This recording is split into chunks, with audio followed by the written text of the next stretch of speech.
What up, y'all? Today we're going to tell you a little bit about how Kratom goes from overseas and ends up in your hands here in the United States. So I'm going to describe to you what's called the supply chain.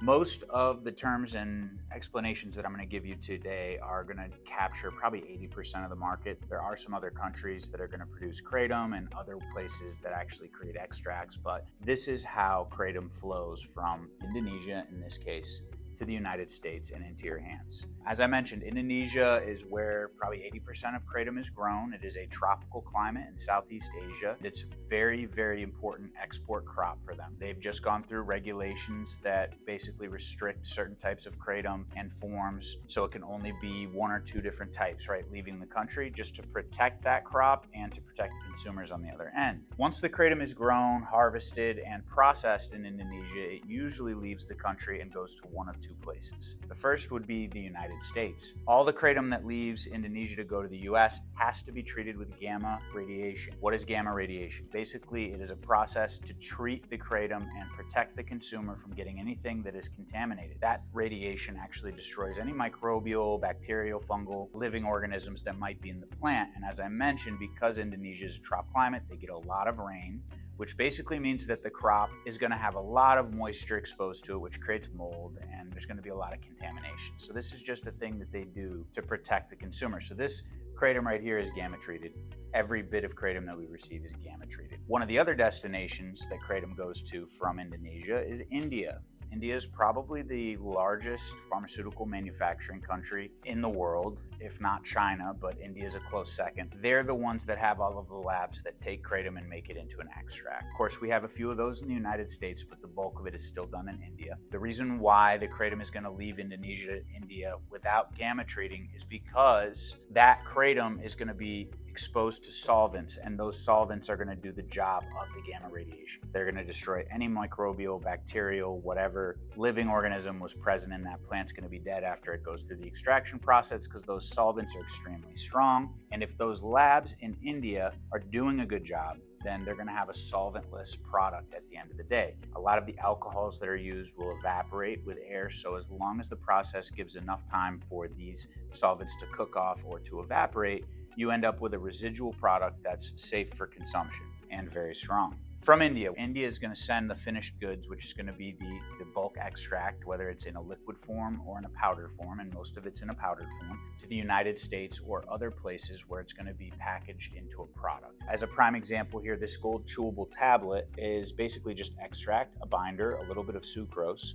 and it's all pasted together into a tablet form, so you get a very clean and pure product. Now, the Kratom that came from Indonesia and went directly to the United States, which was gamma treated, that product is usually going to go into a bag like this, or it's going to be brewed into a tea. There's no need for Indonesia to ship the powder to India and then to the United States. That's too many links in the chain, and it would create inefficiency. We've covered the basics here. Kratom from Indonesia goes either to a place where it becomes an extract, or it goes to the country or destination where it's going to be sold. In this case, it's the United States. We are the number one purchaser of Kratom. We are the number one seller and consumer of Kratom by far. As a matter of fact, a lot of countries in Europe, because they failed to understand what Kratom actually is, banned it, because at one point in time, Europe had a huge epidemic with spice. Where these retailers were selling these chemical compounds is also where they would put the Kratom. So when the state authorities or the regulatory bodies would come and do an inspection and seize all the product, they just assumed Kratom was the same as spice, but it's not. Very different. And if you've watched any of these videos,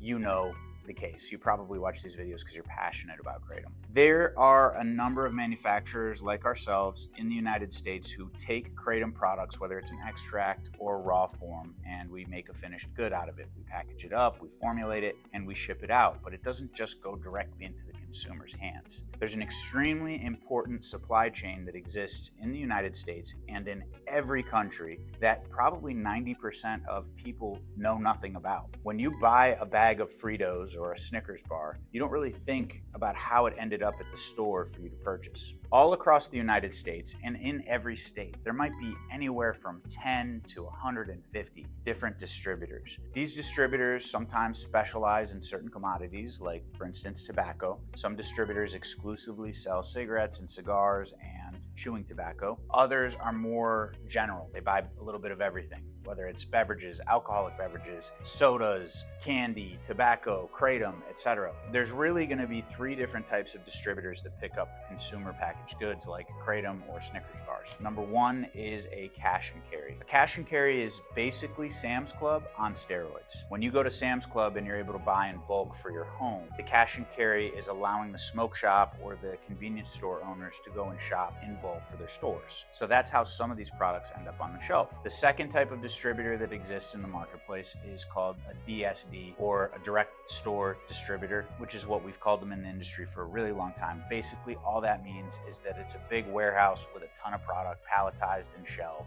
They have vans and they basically go out and deliver the products to the stores. It's kind of like what Amazon does when you order something online.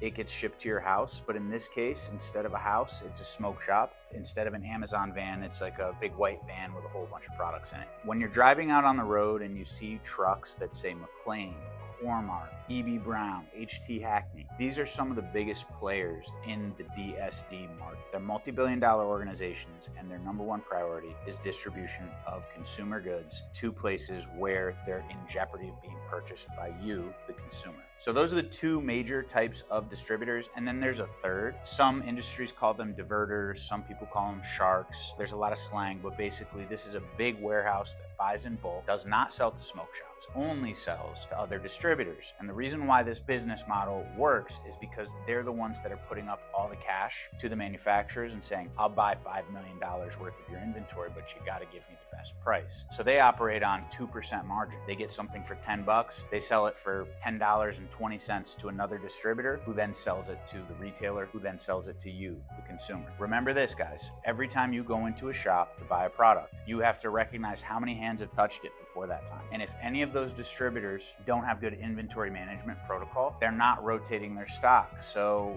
usually you sell the oldest thing first. And sometimes we go into distributors and we find that our product is not being inventoried, is not being rotated. And that means that retailers sometimes are getting the freshest product first. And then there's some old bags in the back that we have to swap out because we don't like to sell old product. Basically, I wanted to break this down for you guys because I think it's important you understand where Kratom comes from and some of the processes that they go through. I think it's important for consumers to understand that while extracts can be unethical because they're really strong, they're also generally a really safe way to consume the product. It destroys a lot of the biomass. You don't have the insoluble fiber taking up space in your gut, causing bloating and constipation. That's all under the assumption that the extraction lab is doing an ethical job of making the extract. Myself personally, having used Kratom for 13 years, I do drink tea, which is in and of itself a form of extract, but a lot of times I just take these products right here, which are chewable tablets, and for me, I like it. It's clean, it's a medium dose, it gives me the efficiency I need through the day. I wanted to explain this to you guys. As always, these videos are meant to educate you and coach you through what these botanicals do, what they're good for, and so that you can have informed decision-making processes when you go into a shop. Pick a good brand. As always, thanks for watching our videos. Like, subscribe, and don't forget to drop a comment. Have a good day.